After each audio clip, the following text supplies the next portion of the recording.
أعوذ بالله من الشيطان الرجيم. بسم الله الرحمن الرحيم.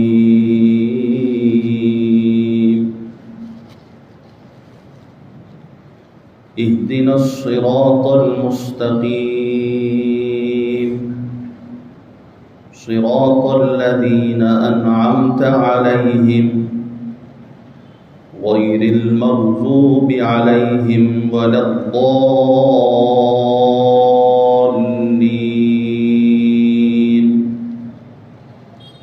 صدق الله العظيم.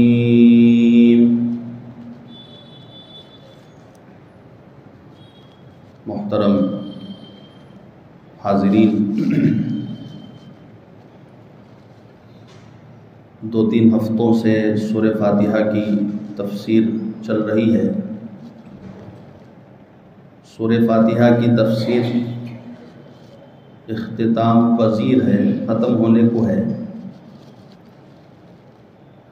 جیسا کہ آپ جانتے ہیں کہ سورہ فاتحہ پورے قرآن کا یہ مقدمہ ہے، اور قرآن کی شروعات سورہ فاتحہ سے ہی ہے. ہر نماز میں سورہ فاتحہ پڑھا جاتا ہے. لا صلاۃ الا بفاتحۃ الکتاب، نماز نہیں ہوگی اس وقت تک جب تک سورہ فاتحہ نہ پڑھا جائے. تو نہایت عظیم الشان سورت ہے، اور اس سورت کے اندر پورے قرآن کا خلاصہ اللہ نے ذکر فرمایا ہے، اور پورے قرآن کے مضامین اللہ تبارک و تعالیٰ نے اختصاراً اس کے اندر ذکر فرمایا ہے. اور بندے کے لیے اللہ تبارک و تعالیٰ نے اس سورت کے اندر مانگنے کا، دعا کرنے کا طریقہ بتایا ہے کہ جب دعا کریں تو دعا مانگنے کا طریقہ کیسے ہونا چاہیے. سب سے پہلے اللہ کی حمد کریں، اللہ کی تعریف کریں،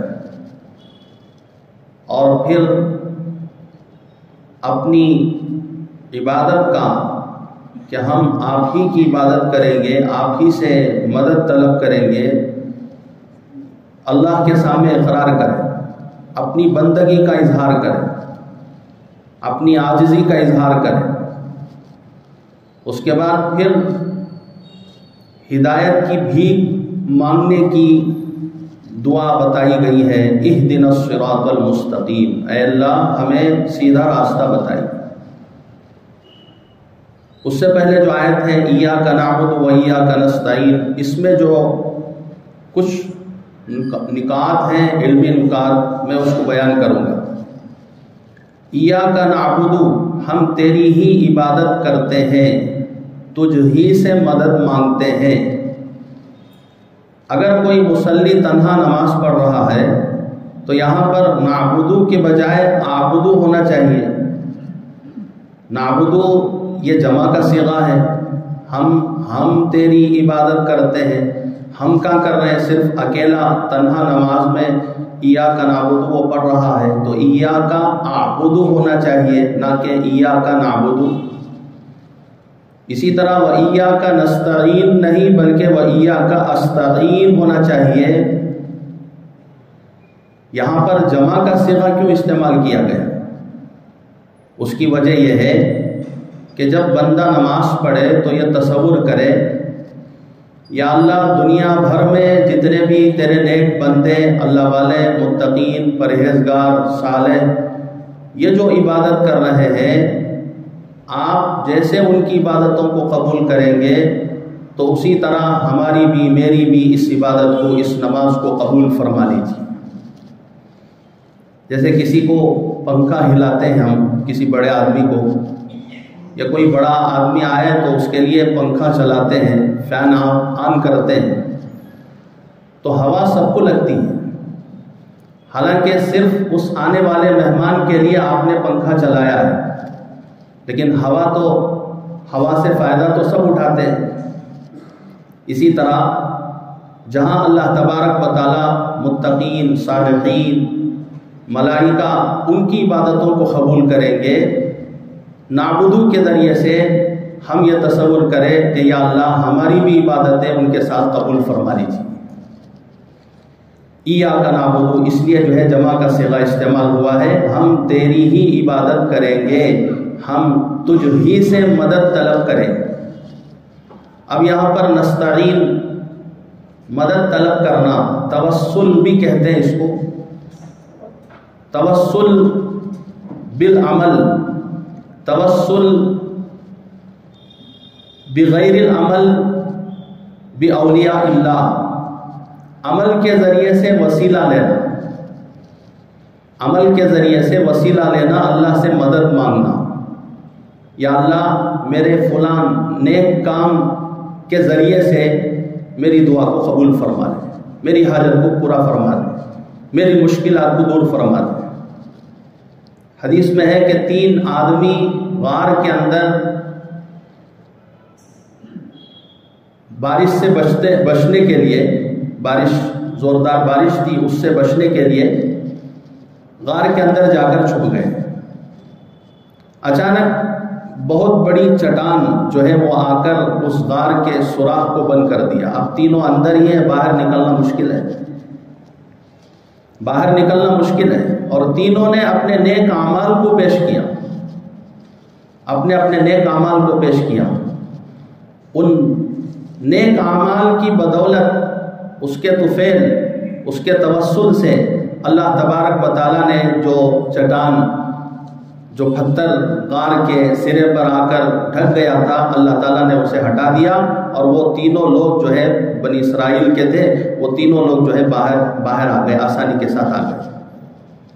تو عمل کے ذریعے سے وسیلہ لینا، اللہ سے مدد چاہنا، اور اسی طرح کسی بزرگ متقی زندہ آدمی،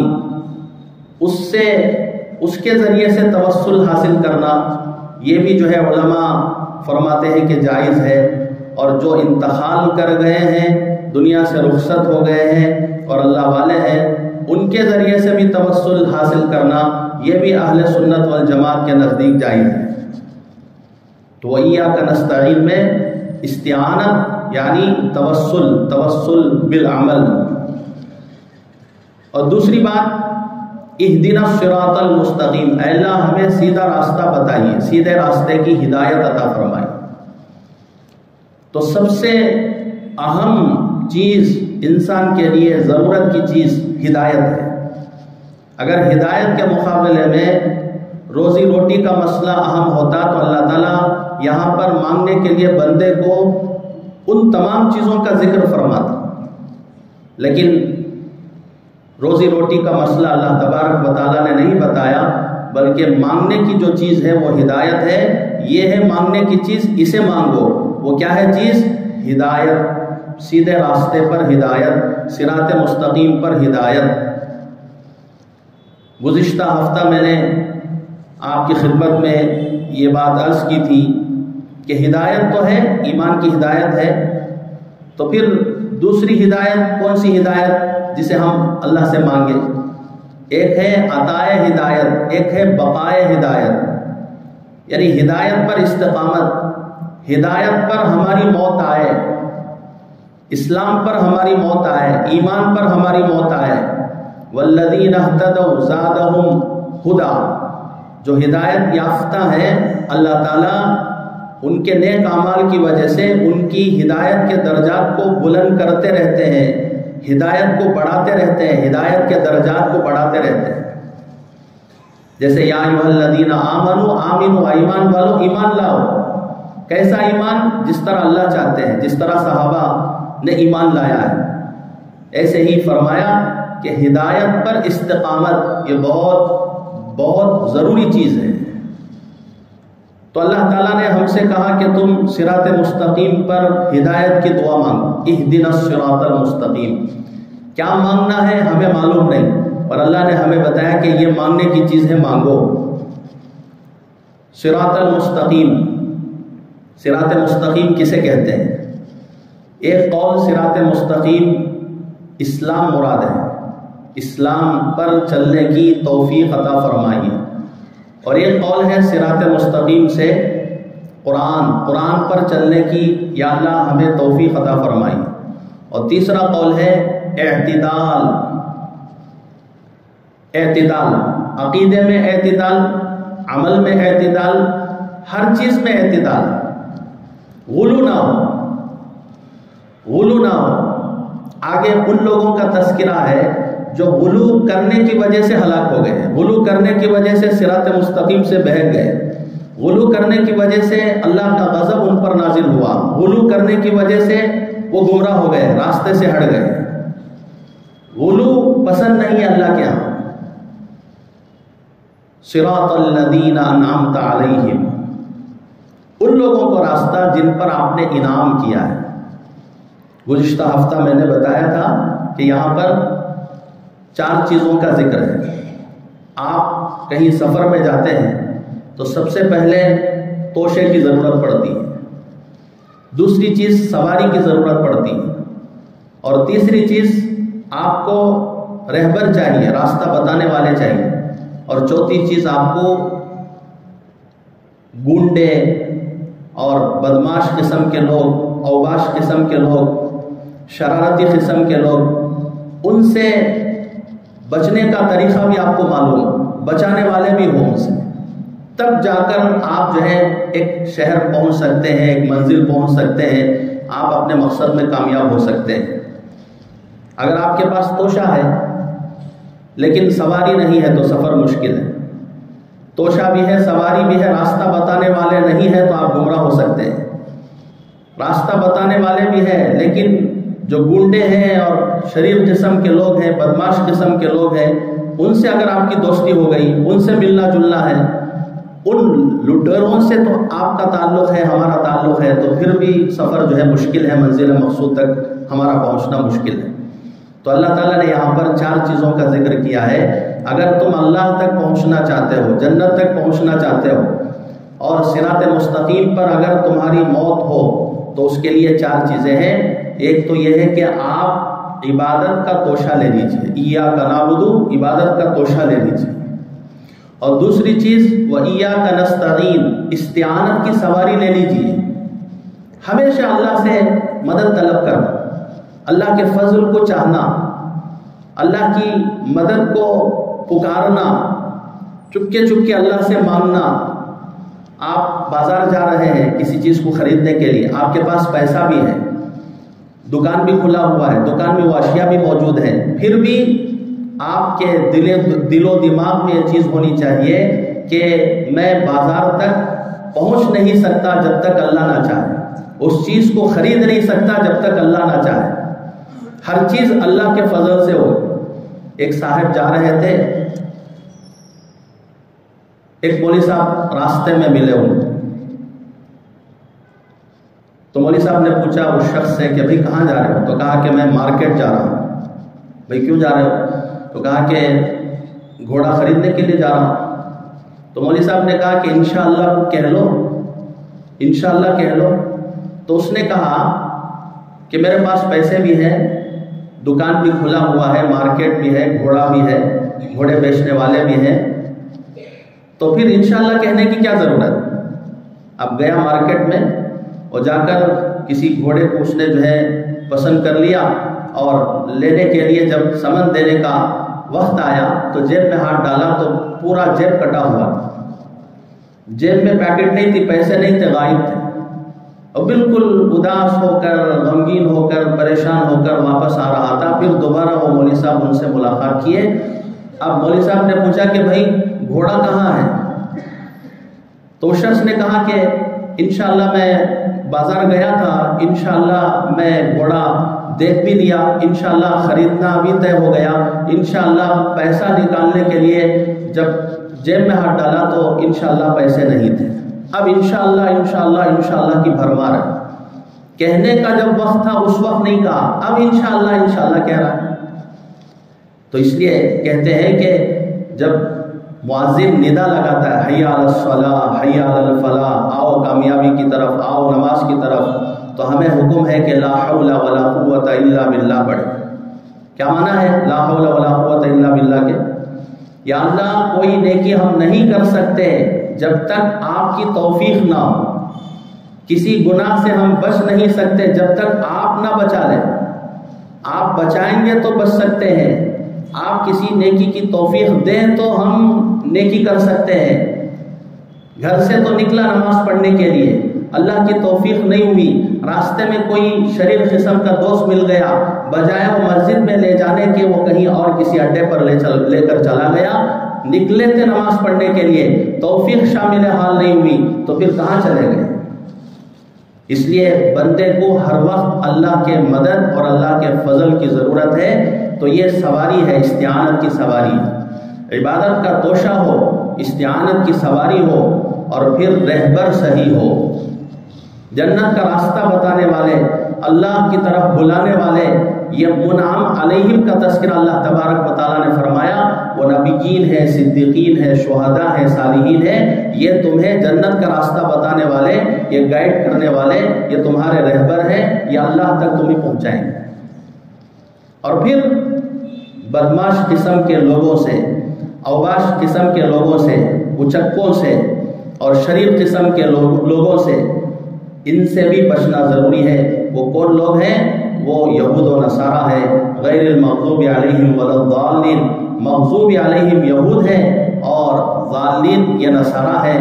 ان سے بچتے ہوئے انبیاء کے نقش قدم پر چلیں گے، نبیوں کے نقش قدم پر چلیں گے، صدیقین کے ہدایت کے راستے پر چلیں گے، اولیاء اللہ کے راستے پر چلیں گے، علماء کے راستے پر چلیں گے، تو پھر اللہ ملیں گے، جنت تک پہنچنا نصیب ہوگا۔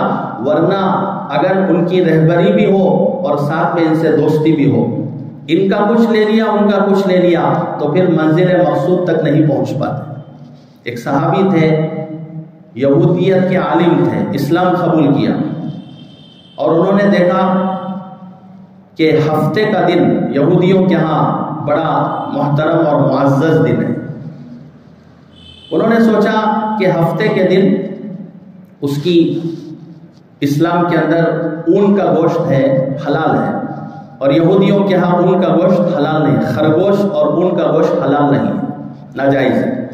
انہوں نے سوچا کہ اسلام کے اندر اون کا گوشت کھانا ضروری نہیں ہے، واجب فرض نہیں ہے، کھا سکتے ہیں، اور یہودیوں کے ہاں یہودیت میں اون کا گوشت کھانا درست نہیں ہے، تو چلو ہم اون کا گوشت کھانا چھوڑ دیں گے، اون کا گوشت کھانا چھوڑ دیں گے۔ جب اسلام کے اندر کھانا ضروری نہیں ہے تو پھر اسلام پر بھی عمل ہو جائے گا، تھوڑا سا ان کی بھی رعایت ہو جائے گی۔ آیت نازل ہوئی، یا ایھا الذین آمنوا ادخلوا فی السلم کافہ، ایمان والو اسلام میں مکمل طور پر داخل ہو جاؤ، آدھا تیتر آدھا بٹیر نہیں۔ اسلام کو بھی خوش کر رہے ہیں، یہودیت کو بھی خوش کر رہے ہیں، ایسا نہیں ہوگا، بلکہ جو لوگ منعم علیہم ہیں ان کے راستے پر آپ چلیں گے، اور مغضوب علیہم ضالین کے راستے سے اپنے آپ کو بچائیں گے، تو پھر اللہ کی خوشنودی حاصل ہوگی اور استقامت کی توفیق سے اللہ تبارک و تعالیٰ نوازے گا۔ اہدنا الصراط المستقیم، اے اللہ ہمیں صراط مستقیم پر ہدایت عطا فرمائی۔ صراط الذین انعمت علیہم، ان لوگوں کا راستہ جن پر آپ نے انعام کیا ہے۔ نبوت، نبیوں کو اللہ تعالیٰ نے نوازا ہے انعام سے، صدیقین کو نوازا ہے، اور شہداء کو نوازا ہے، صالحین کو نوازا ہے۔ الحمدللہ ہم تمام سے رہبری حاصل کرتے ہیں۔ قادیانی لوگ، روافض، خوارج، اور جو رسول پاک صلی اللہ علیہ وسلم کے بعد کسی نبی کو تسلیم کرتے ہیں، اس آیت پر ان کا ایمان نہیں ہے۔ وہ نبیوں کی فہرست میں غیر نبی کو داخل کرتے ہیں، اس لیے وہ جو ہے صراط مستقیم سے ہٹ گئے۔ اور تمام نبیوں پر ہمارا ایمان ہے، اور ہمارا ایمان ہے کہ رسول پاک صلی اللہ علیہ وسلم آخری نبی ہے۔ اور جو روافض ہیں وہ لوگ حضرات صحابہ کو نہیں مانتے۔ صدیقین میں پورے صحابہ کے ماتھے کے جھومر وہ حضرت صدیق اکبر رضی اللہ تعالیٰ عنہ ہے۔ ترتیب سے جو خلیفہ ہیں، حضرت صدیق اکبر، حضرت عمر، حضرت عثمان، حضرت علی، یہ ترتیب سے خلفاء ہیں، اس کو ہم مانتے ہیں۔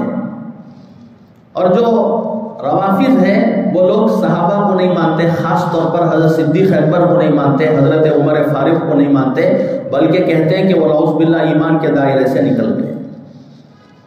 ہمارا عقیدہ سارے صحابہ سچے ہیں، سارے صحابہ جنتی ہیں، سارے صحابہ ان کی اطاعت بھی ضروری ہے رسول پاک صلی اللہ علیہ وسلم کے بعد۔ اور پھر تیسرا نمبر ہے شہداء، ہم شہیدوں کو مانتے ہیں۔ ہم حضرت حسین رضی اللہ تعالیٰ عنہ کی شہادت پر غم کرنے والے نہیں ہیں۔ عارضی فراق کی بنیاد پر غم تو ہوگا، لیکن ہمارا عقیدہ ہے کہ حضرت حسین رضی اللہ تعالیٰ عنہ شہید ہوئے ہیں اور شہادت کا مرتبہ سب سے اونچا ہے، اور شہید کا خون زمین پر گرنے سے پہلے اللہ اس کی مغفرت کر دیتے ہیں۔ لہذا جب شہید زندہ ہے تو مار پیٹنے کی جسم کو کیا ضرورت، اور جسموں کو خون سے لہو لہان کرنے کی کیا ضرورت۔ اہل سنت والجماعت ہمارا عقیدہ، ہم شہیدوں کو بھی مانتے ہیں اور ہم اولیاء اللہ کو بھی مانتے ہیں۔ شہداء کے بعد صالحین کا درجہ ہے، ہم اولیاء اللہ کو بھی مانتے ہیں، اولیاء اللہ کی کرامتوں کو بھی مانتے ہیں۔ جیسے نبیوں کے معجزے ہیں ایسے اولیاء اللہ کی کرامتیں۔ آخر میں غیر المغضوب علیہم ولا الضالین، ان لوگوں کا راستہ نہیں چاہیے جن پر آپ کا غضب نازل ہوا۔ وہ کون لوگ ہیں؟ یہودی ہیں۔ یہودی کس بنیاد پر گمراہ ہوئے؟ ان کے پاس علم تھا، عمل نہیں تھا۔ یہودیوں کے پاس علم تھا، علم کے ساتھ ساتھ دنیا پرستی، نفس پرستی، خواہشات کی اتباع، اس کی وجہ سے وہ گمراہ ہو گئے۔ یہودی حضرت یعقوب علیہ السلام کے 12 بیٹے تھے، ان بیٹوں میں سے ایک کا نام یہودا تھا۔ ان کی طرف نسبت کرتے ہوئے وہ لوگ اپنے آپ کو یہودی کہتے ہیں۔ اور یہودیت میں اسلام میں کیا فرق ہے؟ اسلام فطری دین ہے، اور یہودیت ایک نسلی قوم ہے جو ایک شخص کی طرف منسوب ہے۔ اسلام کسی شخص کی طرف منسوب نہیں ہے۔ اسلام کے معنی اطاعت، اللہ اس کے رسول کی اطاعت کرنے والا اور کلمہ طیبہ پڑھنے والا وہ مسلمان ہے، اور اس کے اندر سمجھیں گے کہ اسلام ہے۔ اور اسلام یہ آفاقی دین ہے۔ یہودی کوئی یہودی نہیں بن سکتا جب تک کہ حضرت یعقوب علیہ السلام کے جو 12 بیٹے ہیں ان بیٹوں کی نسل سے کوئی نہیں ہو سکتا، اس وقت تک وہ یہودی نہیں ہے۔ کوئی یہودی بننا چاہے تو بھی یہودی نہیں بن سکتا، لیکن کوئی مسلمان بننا چاہے تو مسلمان بن سکتا ہے۔ یہ فرق ہے۔ اور یہودی یہ کہتے ہیں، ان کا عقیدہ یہ ہے، نحن ابناء اللہ و احباؤہ، ہم اللہ کی اولاد ہیں، اللہ کے ہم بیٹے ہیں، اللہ کے خاص ہیں، ہم اللہ کے محب ہیں ہم۔ جبکہ اللہ تبارک و تعالیٰ نے حضرت ابراہیم علیہ السلام کو خلیل اللہ بنایا اور رسول پاک صلی اللہ علیہ وسلم کو حبیب اللہ بنایا۔ اور یہ جو یہودی اپنے لیے خاص کر لیتے ہیں، ہم ہیں اللہ کے دوست، ہم ہیں اللہ کے بیٹے، نعوذ باللہ، یہ جو ہے گمراہی کے شکار ہو گئے اس کی وجہ سے، اور ان عقیدوں کی وجہ سے ان پر اللہ کا غضب نازل ہوا۔ اور اسی طرح یہودیوں کی ایک خاص خبیث چیز، امر شنی جس کو کہتے ہیں، وہ یہ ہے کہ انبیاء کو وہ معصوم تسلیم نہیں کرتے۔ انبیاء جیسی شخصیتیں ان کو معصوم تسلیم نہیں کرتے ہو۔ وہ کہتے ہیں حضرت آدم علیہ السلام سے گناہ ہوا، حضرت حوا کو بھی نہیں بخشتے۔ حضرت حوا کے تعلق سے کہتے ہیں کہ سب سے پہلے گناہ کو حضرت حوا نے ہی کیا ہے، سب سے پہلی گنہگار اس دھرتی میں نعوذ باللہ حضرت حوا ہے۔ حضرت حوا کو قصوروار ٹھہراتے ہیں، حضرت آدم کو قصوروار ٹھہراتے ہیں۔ اور اسی طرح حضرت یعقوب علیہ السلام کے تعلق سے بھی کہتے ہیں کہ انہوں نے اپنے سسر کو دھوکہ دے دیا۔ اور حضرت اسماعیل علیہ السلام کو گرے ہوئے الفاظ، بھدے الفاظ، بالکل ایسے الفاظ استعمال کرتے ہیں جو نبی کے شایان شان نہیں ہیں۔ مسلمانوں کا، اسلام کا عقیدہ یہ ہے کہ ذبیح اللہ حضرت اسماعیل ہیں، اور یہودی کہتے ہیں کہ ذبیح اللہ حضرت اسحاق ہیں۔ جبکہ یہ بھی مانتے ہیں کہ حضرت اسماعیل علیہ السلام بڑے لڑکے ہیں، حضرت اسحاق بعد میں پیدا ہوئے۔ اکلوتے لڑکے تو حضرت اسماعیل ہیں، اسی اکلوتے لڑکے کی قربانی کو اللہ نے چاہا۔ جب اکلوتے لڑکے کی قربانی کو اللہ نے چاہا تو اکلوتے لڑکے حضرت اسحاق ہیں یا حضرت اسماعیل ہیں؟ حضرت اسماعیل ہیں۔ اور حضرت حاجرہ کے تعلق سے بھی غلط کہتے ہیں یہودی، حضرت حاجرہ کو کہتے ہیں کہ وہ باندی تھی، باندی نہیں تھی، وہ تو شہزادی تھی اصل میں۔ اور اسی طرح حضرت داؤد علیہ السلام کو، حضرت سلیمان علیہ السلام کو وہ نبی نہیں مانتے، بلکہ کہتے ہیں کہ وہ بادشاہ تھے، ایک حاکم تھے، وہ ایک حاکم تھے اور بادشاہ تھے۔ اور حضرت داؤد علیہ السلام کے تعلق سے یہودیوں کا یہ عقیدہ ہے کہ حضرت داؤد علیہ السلام نے اپنے کسی فوجی کو مار کر اس کی بیوی سے شادی کر لی۔ اور حضرت سلیمان علیہ السلام کے تعلق سے ان کا عقیدہ یہ ہے کہ یہ سحر میں مبتلا تھے، جادوگری میں مبتلا تھے، کفر میں مبتلا تھے، نعوذ باللہ۔ تو اولیاء اللہ سے، بزرگوں سے، نبیوں سے بجائے محبت کے ان کے اندر عداوت کی، دشمنی تھی۔ اس لیے دو گناہ ایسے سخت گناہ ہیں، ان دو گناہوں کا وبال اور ان دو گناہوں کی سزا سخت سے سخت قرآن میں اللہ تبارک و تعالیٰ نے فرمائی ہے۔ ایک تو سودی کاروبار میں جو ملوث ہیں ان کے تعلق سے قرآن نے فرمایا فَأْذَنُوا بِحَرْبٍ مِّنَ اللَّهِ، جو بھی سودی کاروبار میں ملوث ہیں ان سے اللہ کی طرف سے اعلان جنگ ہے۔ بتا دو ان کو کہ اللہ سے انہوں نے جنگ مول لی ہے۔ اور اسی طرح من عادانی ولیا فقد آذنتہ بالحرب، حدیث میں ہے جو میرے کسی ولی سے دشمنی کرے، اللہ کے نبی نے فرمایا کہ اللہ تعالیٰ اس شخص سے اعلان جنگ کرتے ہیں، اس شخص کے لیے اللہ کی طرف سے اعلان جنگ ہے۔